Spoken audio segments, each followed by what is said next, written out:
Welcome back to our channel, where we discuss digital marketing. Today we have an interesting topic to explore, the step-by-step guide to creating more effective ad groups for PPC. It's an important question because finding the right balance can significantly impact the success of your online advertising campaigns. So, let's dive in. Uncover the best practices for ad group optimization. Before we delve into the guide to creating more effective ad groups, let's understand the importance of ad group optimization. An ad group is a container that holds a set of related keywords, ads, and landing pages within your PPC, pay-per-click campaign. By organizing your ads into well-structured ad groups, you can achieve better targeting, relevance, and performance. Factors to consider. Ad variations.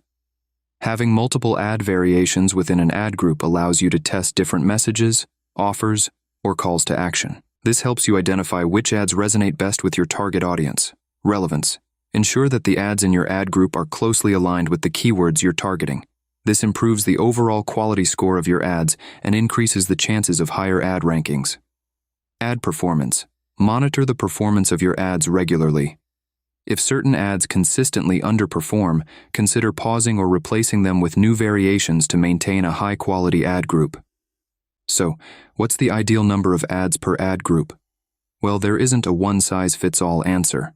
However, there are some general guidelines to consider. Point 1.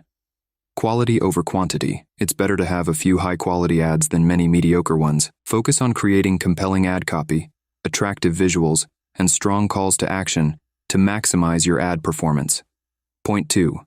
Ad group size. Ad group size. Consider the size of your ad group. If your ad group has a large number of keywords, it may be beneficial to have multiple ads to target different segments of your audience. Point 3. Testing and optimization. Testing and optimization. Regularly test and optimize your ads to find what works best. This may involve creating new variations, testing different headlines, or tweaking your ad copy based on performance data. To sum it up, the number of ads per ad group should be determined based on relevance, performance, and testing. It's crucial to find the right balance that maximizes the effectiveness of your advertising campaigns. That's all for today's video. Remember, optimizing your ad groups is an ongoing process that requires continuous monitoring and refinement.